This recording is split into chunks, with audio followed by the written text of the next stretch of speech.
Welcome to Easy Email Marketing. I'm your host, Yael Keown, mum, FIFO wife, MBA, coffee lover, survivor superfan, and creator of the email experience. In Easy Email Marketing, you'll benefit from my nearly 20 years experience, where I'll be teaching you all the tips, tricks, and insider info on how to create feel-good, non-spammy experiences for your subscribers. Let's get stuck in. Welcome back to Easy Email Marketing. I'm your host, Yael Keown, and today we are talking all about the email marketing metrics you should be measuring every single year, or perhaps more often, to know exactly how effective your email marketing is. So in Australia, we've just hit the end of financial year, so it's all about calculating those numbers, seeing exactly what's working, what isn't, and of course, all those wonderful tax things that we all love, not being sarcastic at all. So because we are talking finances, when I talk about these metrics here, I'm meaning specific to your bottom line. So I'm not talking about your opens, your clicks, those engagement metrics that we normally talk about when thinking about email marketing. I've covered those plenty in previous episodes, and those numbers absolutely can tell you where you can improve with your email marketing, how well you're engaging, and where you could be doing better. But the 4 numbers I'll be talking about in this episode are the big indicators. These are the ones that are really impacting that bottom line.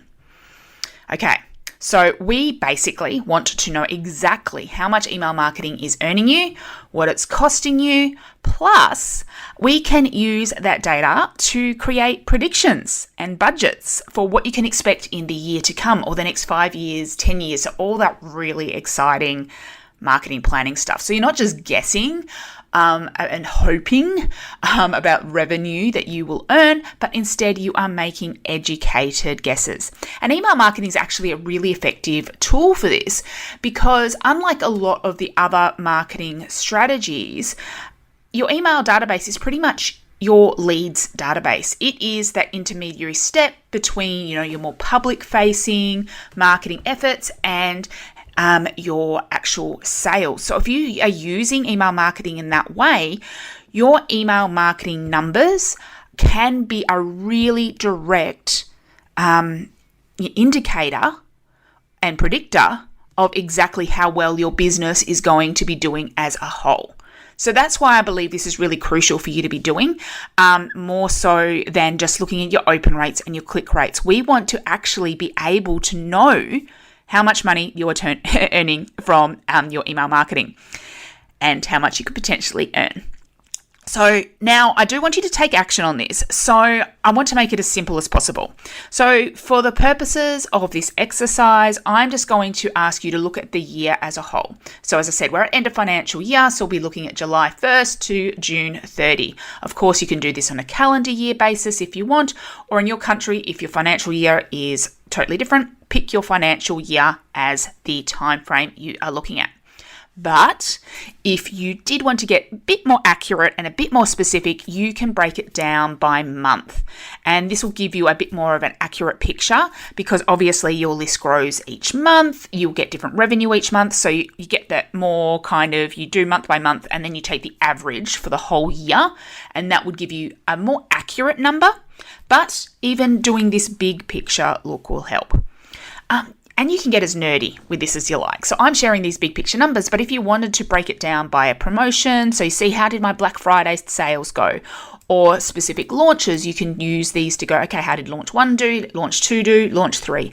Or you can go by specific automation or relevant campaigns as well, like one campaign or a series of campaigns.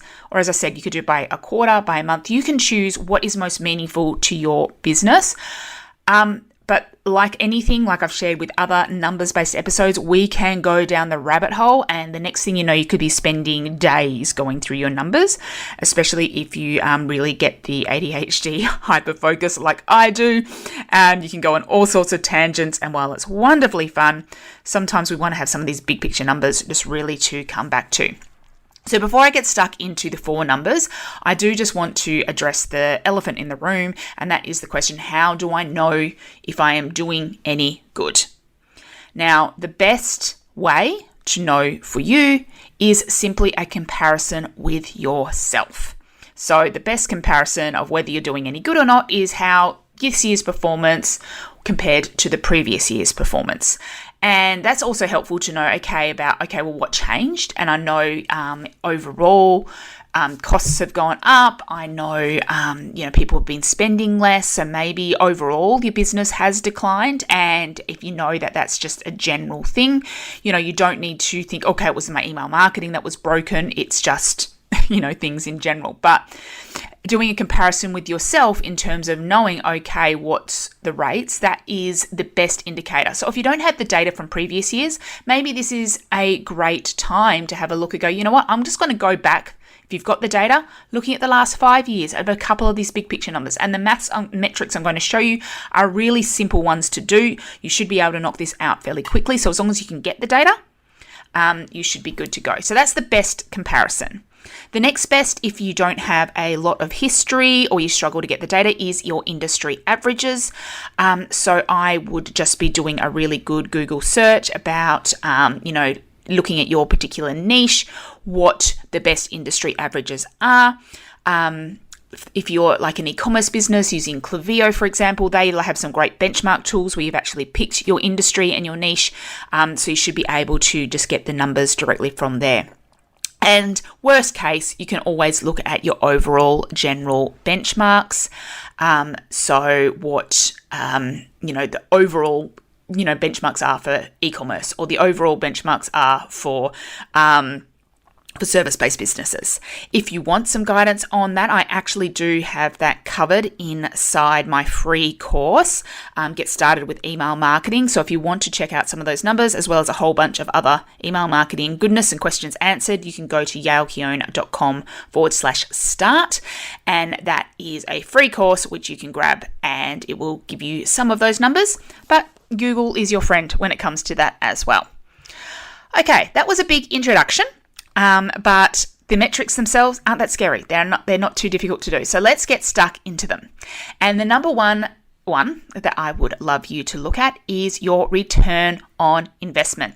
So this is how much did your email marketing earn you? So your revenue minus your cost, which is how much did you spend on your email marketing, and then divide that result by the cost. So let's break that down a little bit.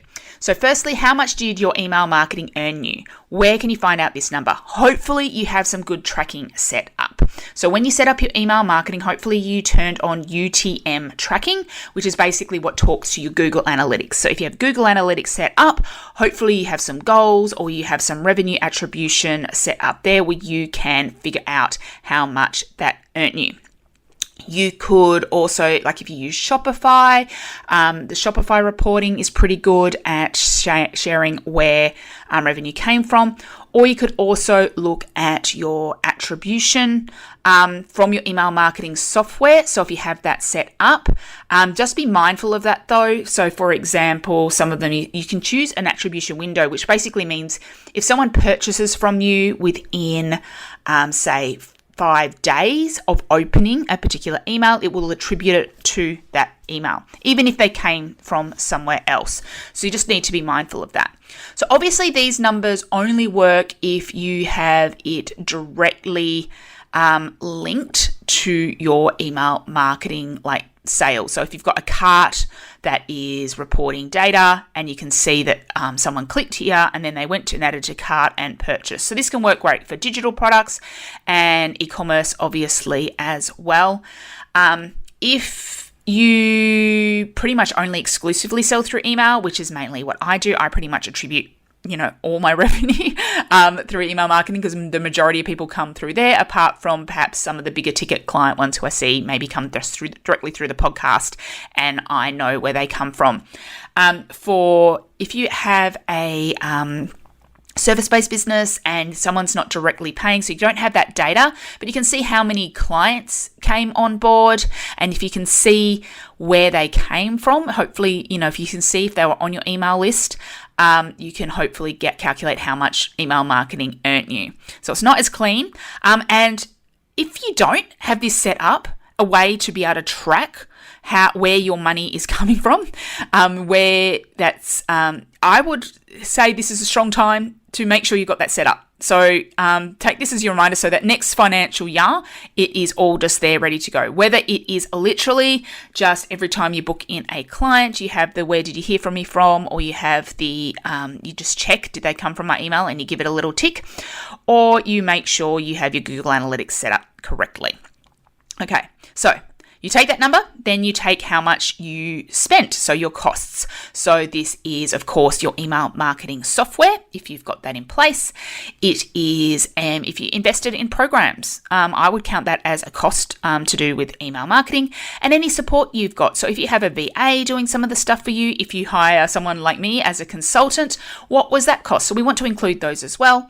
And I would also include anything like if you've got special lead page software, if you've got any additional little pieces of software that you use, and of course your ad spend. So if you're using doing Facebook ads to grow your email list, that would absolutely come under this as well.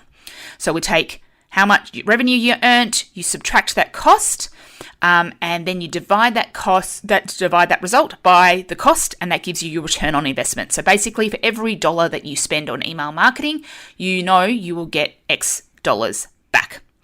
And they say, like someone like Campaign Monitor says, it's like $44 per dollar spent. Of course, this can be a really wide number, so we want to know what it is for you. So questions you could ask based on this number is, if you didn't get a high enough number, if you didn't think about, like, my biggest question to you is, were you using it? Were you actually using your email marketing, or were you just sending like an email once a month and hoping for the best? And were you growing your list or not growing your list? You could also go deeper a little bit where the revenue was earned. So was it from particular promotions or launches or automations or individual emails? Like, where was the majority of your income earned? And we also just want to, spot the gaps. So potential gaps of where you might not have been, something you might not have even thought about in terms of your email marketing, like an area that you might have missing. If you want help with that, I highly, highly, highly recommend you join the email experience. That's my membership, which provides your all the email marketing support you need. But in there, I've got some of these big picture things. So I've got a performance review exercise, and I've also talked about my 5 email experiences framework, which shows you the different ways in which email marketing can be earning you revenue and which ones you need in place. You can check all of that out at yaelkeone.com/experience. So your return on investment, revenue minus cost divided by cost. The next one is going down to revenue per subscriber. So this is really cool. Basically, this is where we are figuring out how much each subscriber on your list is worth. Very simple. We just take your revenue. You've already figured that out now. So your revenue that you have earned divided by the number of subscribers you have. And this equals your RPS, revenue per subscriber. So this is a great metric to help you calculate the value of any future list growth. You can also determine whether it's worth investing in ads to grow your list. So if you know that every subscriber has earned you $5, and if you know it will cost you $2 to add a new subscriber to your list, then you go, oh, yep, that's definitely worth it to me because I get a profit of $3. Of course, we need to take into account, product costs, etc. But that is a very rudimentary thing, so that it can help you make a really informed decision about whether it is valuable to invest in, growing your email list. And for bonus points here for this metric, you could also now begin to figure out your customer lifetime value. So this revenue per subscriber, we've calculated is across, the year as a whole, but you could take that number and then multiply that by the average number of years your subscribers are active. So obviously you need to have a little bit of history here, but if you can see, if you can get out of your software the created date of all your subscribers and then the unsubscribe date and do some maths in Excel can do those maths, and then you get the average and see how long people were on your list, you can begin to figure out, okay, how you multiply your RPS, so your revenue per subscriber across a whole year, and divide and multiply that by the number of years people are active, and then you can begin to see how much the lifetime value of every subscriber is, which is really cool. Okay, so return on investment and revenue per subscriber. So they are our two big dollar value ones that we want to know. The third metric to calculate is your conversion rate. And in this specific scenario, I'm talking about the conversion rate to sale. So we use the term conversion rate a lot in email marketing in terms of how well is a lead page converting, how well is someone converting to clicking on a link. Any action someone takes is counted as a conversion.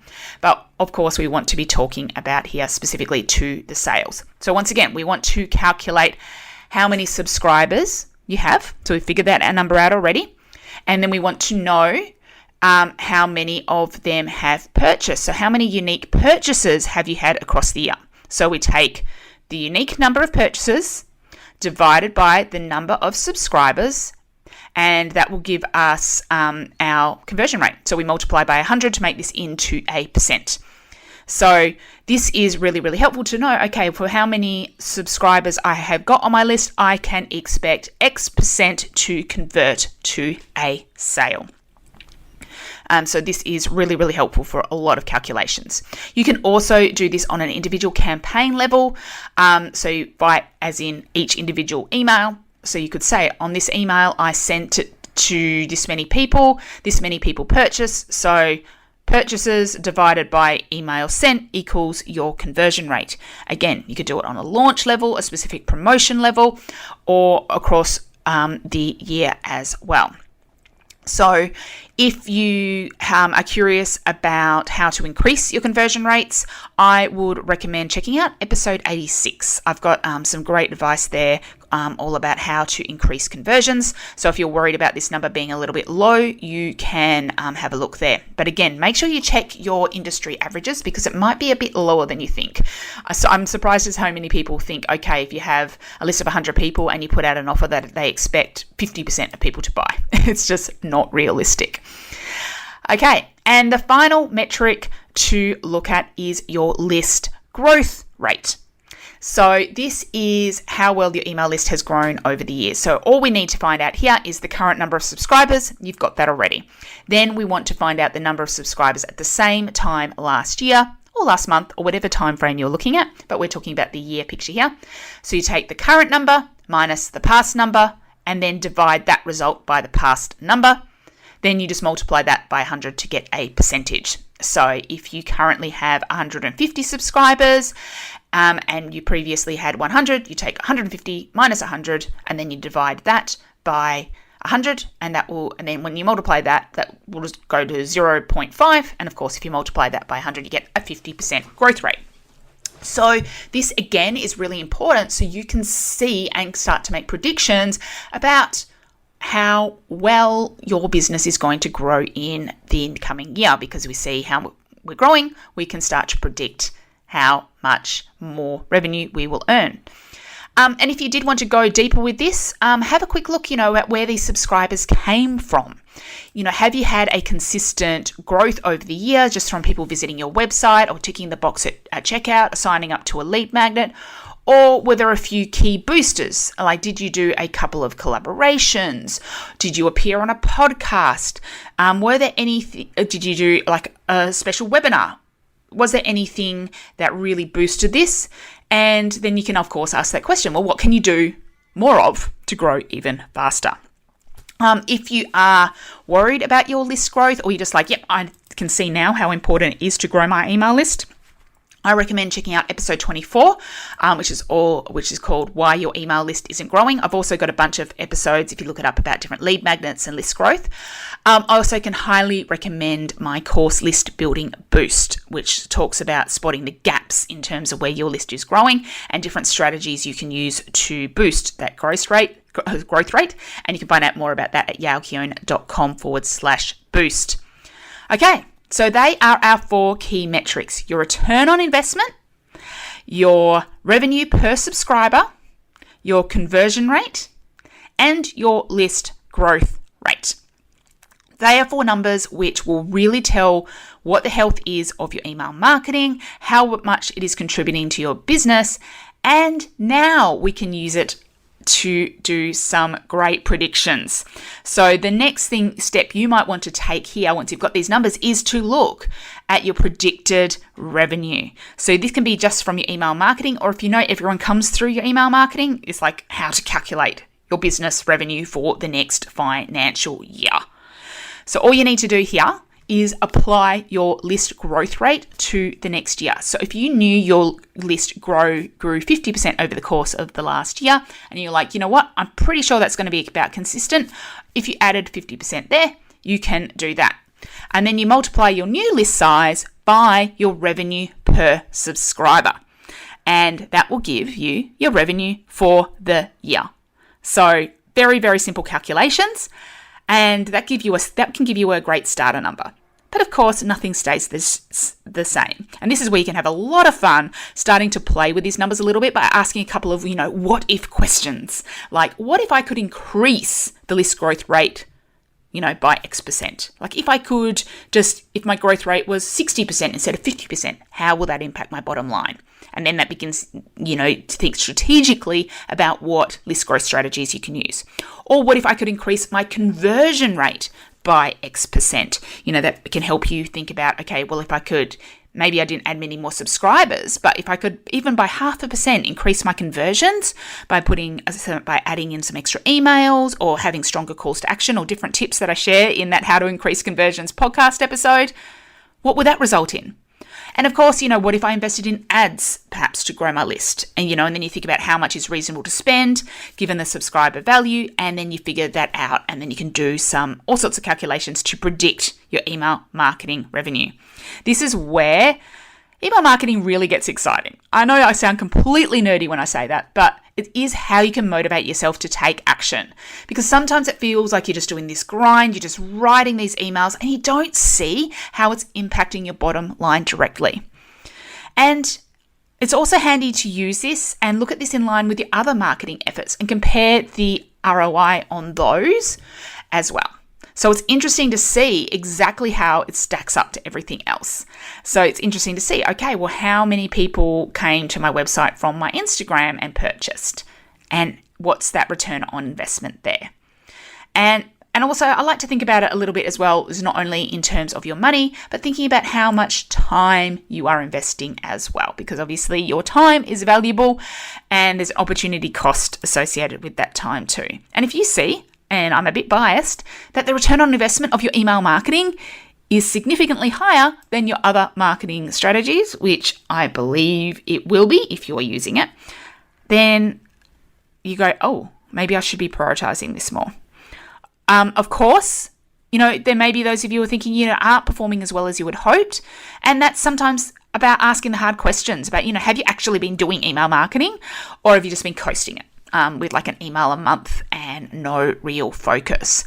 You're obviously only going to see results if you actually put in the effort. So hopefully you have found this whole exercise really useful. Hopefully it's gotten you a little bit of motivation. I would love to hear back from you if you have done these calculations and to see what some of these numbers are. If you did want more support with all of this, I have two places I can recommend you look. First of all, I mentioned earlier the Email Experience membership, where I have a full performance review exercise and worksheets, and I go into more details about how you can review the performance, as well as I have the 5 email experiences framework, which goes into detail about all the different ways you can use email marketing to grow your business. And that's a great way to identify any gaps you might have and where you might go from there. So you can learn more about that at yaohyun.com/experience. Or if you're like, I don't have the time, it's too overwhelming, I do absolutely offer one-on-one support as well. I have a number of different ways you can work with me that you can find out about at yaohyun.com. And you just go to the Work With Me link there. For my ongoing email implementer clients, I have a standard, where I do a quarterly report, and I have a look at your numbers and how things are going. So I actually do all these calculations for you and we figure that all out. So if you're interested in that, make sure to head to my website. Thank you so much for joining me today. I would love to hear from you about what you've enjoyed from this episode or what you want to know more about in future episodes. please let me know over on Instagram. I'm at Yalkeone, all one word, and I'll see you in the next episode. Thank you for listening to Easy Email Marketing. It's an absolute honour that you chose to listen. If you love this episode, then it would mean the world to me if you could leave a review so that others can find this podcast and make their email marketing easy too. Finally, make sure to subscribe so that you don't miss a thing. Until next time, have an awesome day and make sure to keep showing up and serving in those inboxes.